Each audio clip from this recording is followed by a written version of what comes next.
తండ్రికి కుమారుడు లోబడాలా లేదా?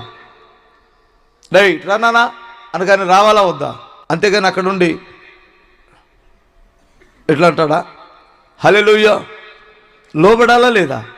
ప్రభువా, ఈ పరిస్థితి మీరు ఇచ్చారు, నేను దీన్ని స్వీకరిస్తున్నాను తండ్రి, స్తోత్రం, నేను నీ చిత్తమునకు నేను లోబడుతున్నాను. ఈ స్థితిగతులు ఇచ్చారు, దానికే లోబడుతున్నాను, నేను ఎక్కువ ఆశించట్లేదు.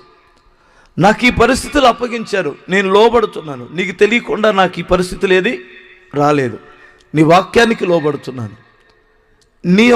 నువ్వు అనుమతించినటువంటి జీవితానికి నేను లోబడుతున్నాను.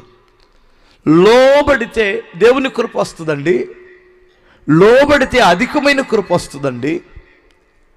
లోబడడానికి నీకు కొంచెం ఇబ్బందిగానే ఉంటుంది, నేను కాదనను. కానీ దేవుడు కదా నీ జీవితంలో దాన్ని అనుమతించాడు.